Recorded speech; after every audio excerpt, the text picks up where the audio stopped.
All right, guys, how you doing? It's Andre from Chino's Performance. I got a few things done here on the machine today, and I was milling this block of plates. I should say, let me just make a video of this block plate that I've been building. This is big block Chevy standard fuel pump block of plate, which it goes on also on the Cummins. Don't get me wrong, this is a 6.7 Cummins block. If you want to use a block of plate, you can just get someone like this and you will block that hole over there. Or if you got a 12 or 24 valve Cummins and you just took your mechanical fuel pump off, or your electric fuel pump in case of the 24 valve, but you want to put a different inline pump and you want to block this side of this hole here on the block. This way you use, I needed one day and I just designed one and start building them, and that's what I'm building for. So I wanted to show you this and show you a few details on the machine. Since it's been running very good, I changed my spindle, servo, and drive. Remember, I was running the stock spindle drive and motor, and it went out, and I went to a Fanuc with a VFD, and yes, I made it work, but the orientation on it was crappy. I did a mechanical orientation and it wasn't doing good. So I got this drive put in, and the motor, it works flawless. It's good. And I made me that tray the other day, that chip tray. It sits on top of the coolant tank, and all my chips run with the watch down. With that's something else I'm gonna show you now. So I got the drive put in with the motor on the spindle. I got my tray built. I did have the pump on it, but it wasn't yes, I think I did use it, but oh yeah, one thing, it was not hooked up. The reason I did test it, but I couldn't use it because I didn't add this to the screen setup. So on the screen setup, I've been adding, remember Sam built this custom screen setup for this for the brothers, and so he built a screen setup. I've been adding a few things here and there, you know, little things. I'm not, you know, really good at this. I added my limit override here, and I also added my watch down pump here, and there's a few buttons that I had to disable for some reason. I don't know yet. My spindle runs up, you know, my C-axis goes right away up to 0, and that cannot happen in this kind of style tool changer if it's not oriented already. If the spindle is not in orientation position, it cannot run back up to 0 because it's gonna break something there. So I have to disable my go to 0 and my soft limits also. I don't remember if I honestly don't remember if I did disable the soft limit. Anyway, I got my limit switches and all that. They already work. But anyway, I wanted to show you, I'm gonna run this part, and a little detail here I wanted to show you in case nobody or somebody wants to know how it's done, how you use a screen 4 on Mach3. And then you add bottom. I'm not gonna show you how to add the bottom because I'm not really good at it. I did add this one, but I want to show you what I put inside that bottom to make it go on and off, right? So you see, that's my wash down. That's how I turn my wash down on and off. So you see, anytime I click it, if it goes on, my LED goes on, and if it goes off, definitely my LED goes off. The way that works is with this. So this is a script bottom, not an OEM bottom. This is a script bottom. So there's a script inside the bottom that when it runs,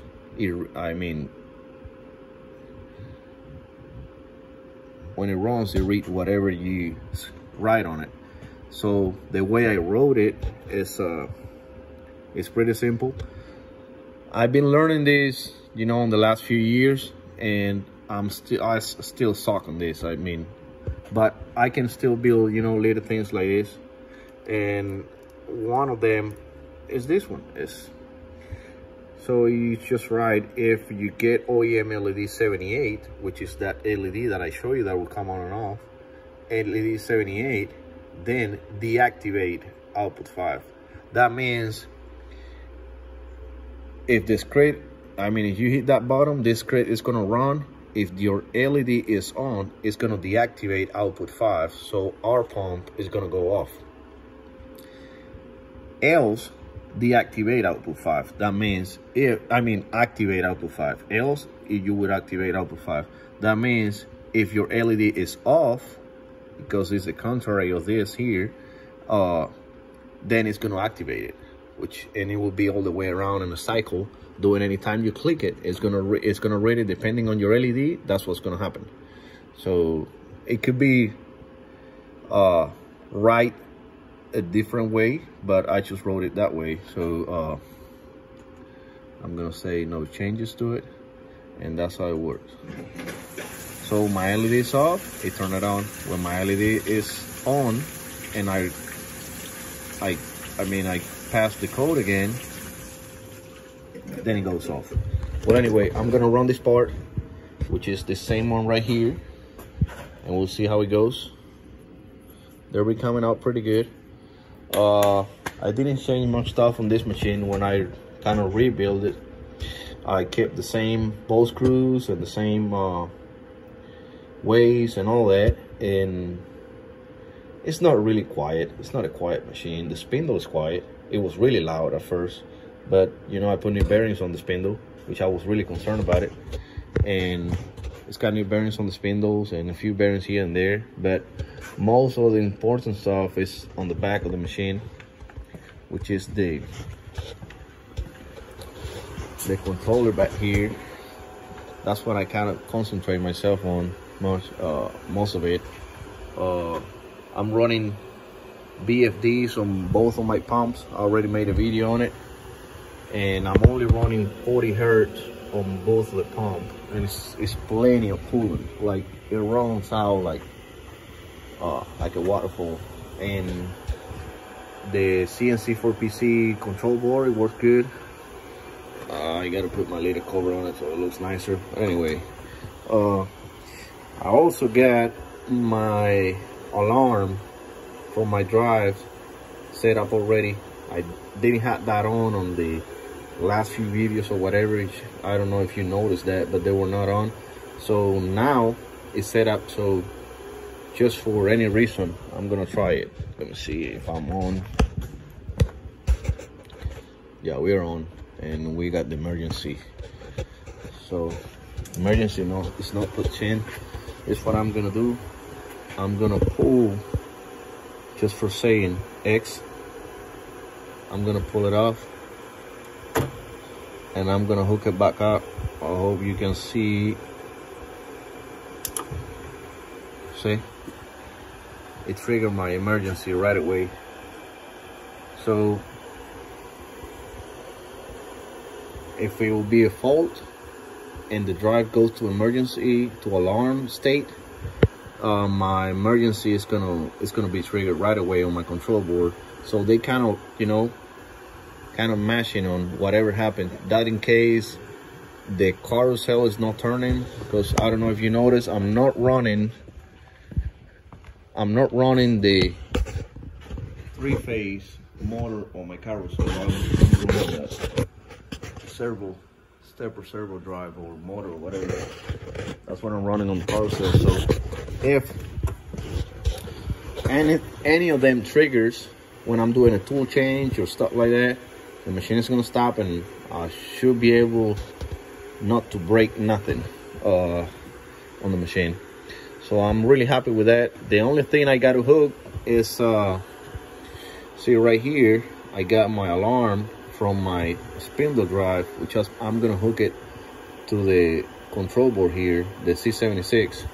in case something happened to the spindle drive or motor and it triggers the alarm, I want my emergency to activate on the control board. So I need the control board, the software, to know that I got a problem in the machine.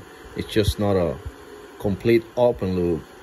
I want it to be as closed loop as possible, and that way, you know, we can trust the machine. We can make it work and kind of forget about it, let it work, let it do the job. Well, that's it. Let me just run this part. I already got it set up over there. Not a big deal on it. I'm just gonna do I'm gonna use my 2-inch face mill.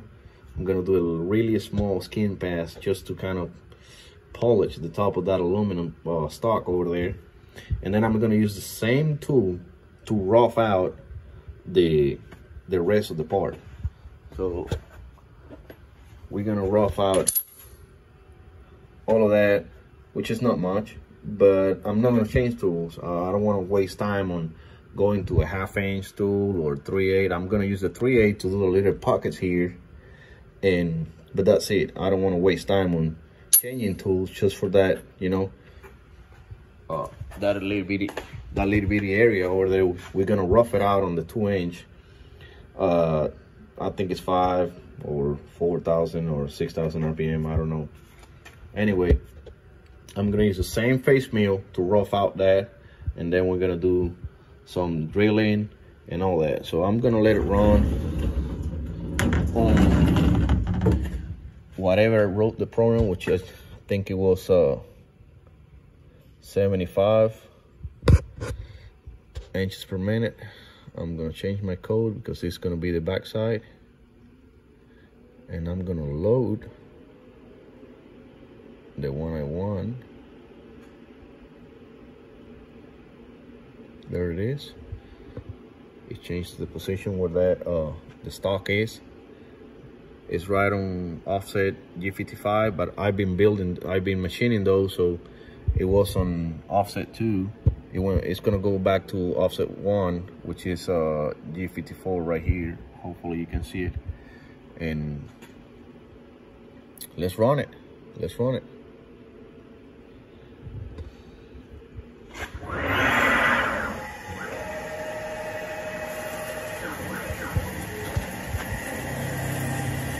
Very small pass, just a few thousands.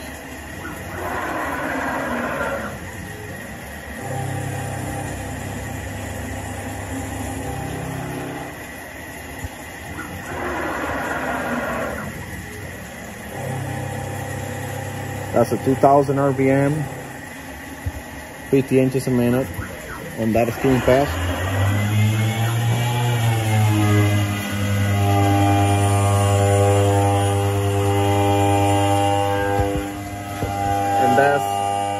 That's 6,000 RPM. A 75.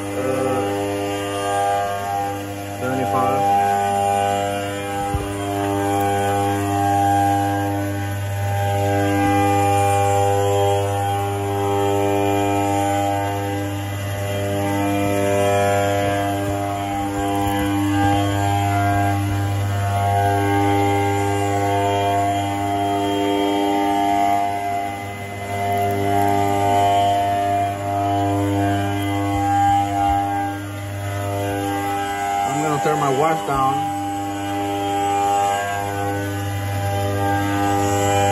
Clean all that mess over there.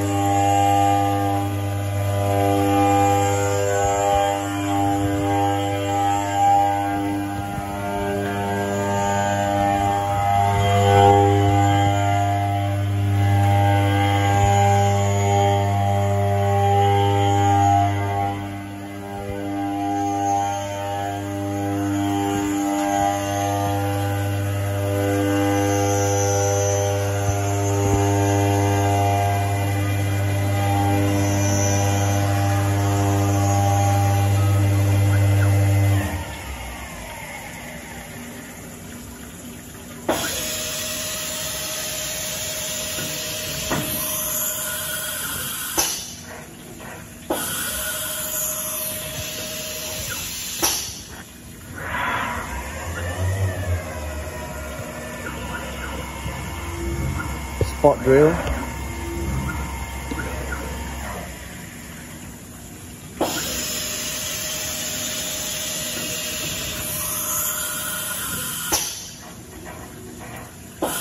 We're gonna drill now.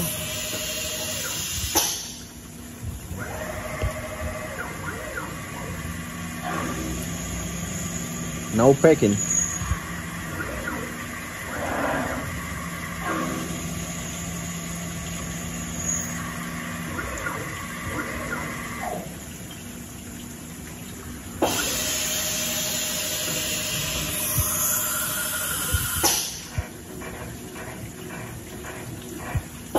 Now we're gonna do the pockets for the Allen bolts.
Chamfering, guys.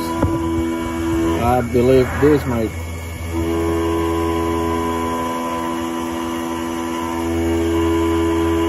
something I love from CNC, the chamfering.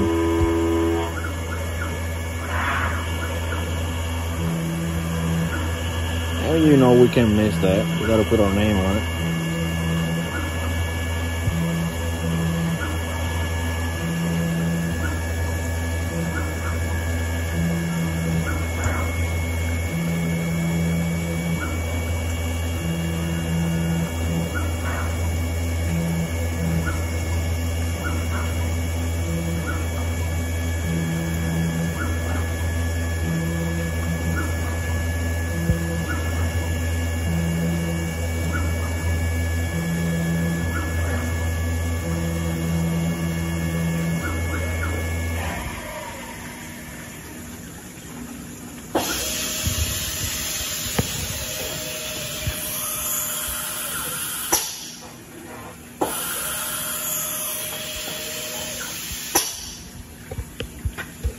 We done on that side.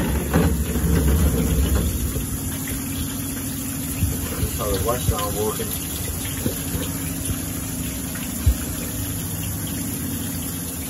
It's running there. So now we're gonna switch parts.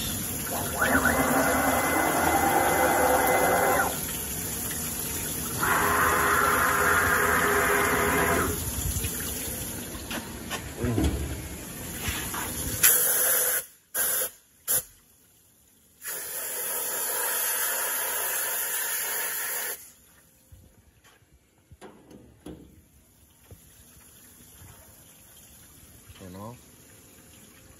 Watch down.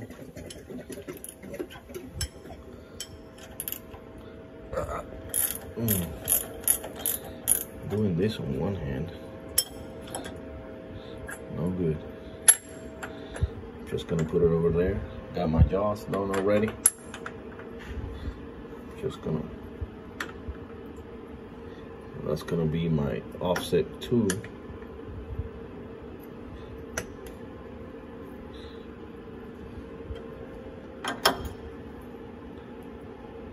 Touch it. Make sure it's sitting on it.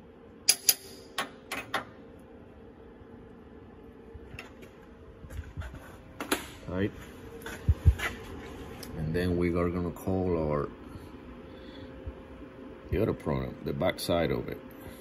Back side of it. Where are you? Okay. There it is. We're gonna load the program. Load it. Went to a different offset on the table. close this.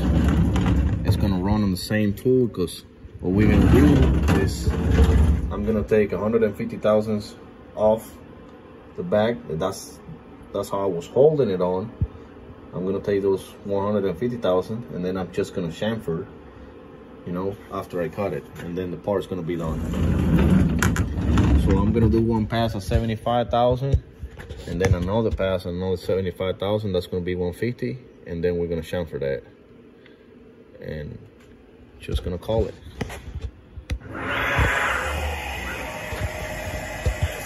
That's gonna be a heavy cut.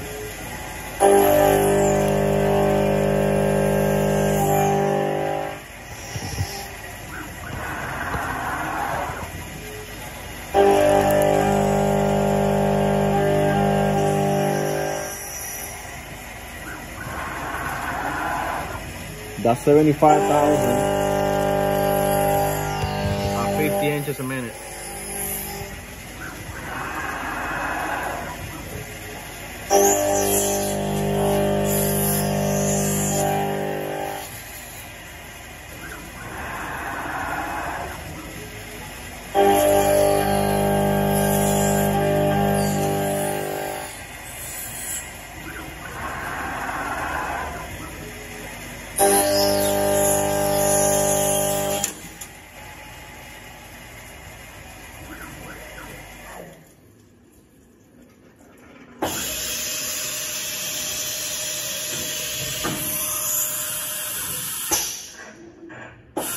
Now we're gonna chamfer.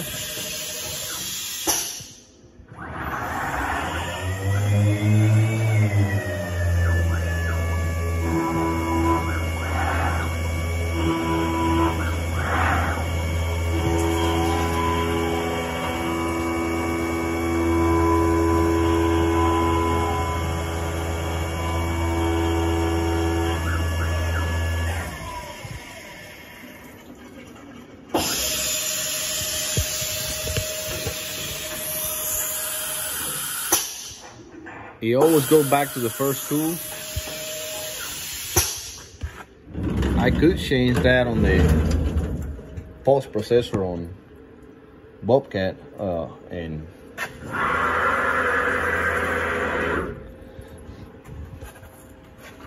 I can also do that on the pulse processor, just make it come this way without having to go on the G code and change it.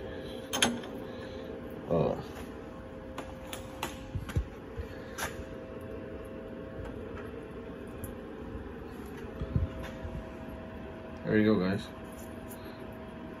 Pretty nice for a bunch of year old machine. This is 1991. I haven't changed no ball screws or weights or nothing. It looks pretty good. Can't feel nothing on it. Can see it, I cannot feel it.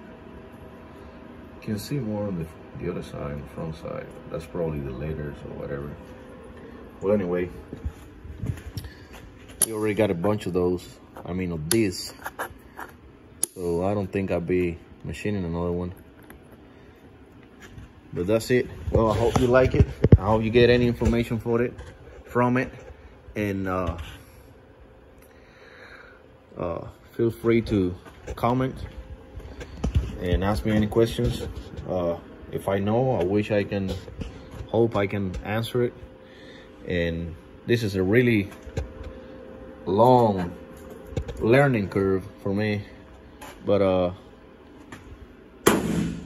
I hope I can answer some of your questions if you got any. But she's working pretty good. She's working pretty good. I'm happy with it. I got a few things I regret, like not changing my spindle and my spindle servo and drive on the first place. I still end up spending the same kind of money and even more work and stuff. If I would just done it on starting with, the machine would have been done way before, and I wouldn't have to worry about it. So I picked that drive and motor, that servo kit for the spindle from Automation Technologies, and it's pretty good. it works good, and I'm happy with it. Well guys, I hope you like it, and I hope you understood the way the script works on the script bottom when you add a bottom to your screen set. You hope you like it. You have a good night and take care.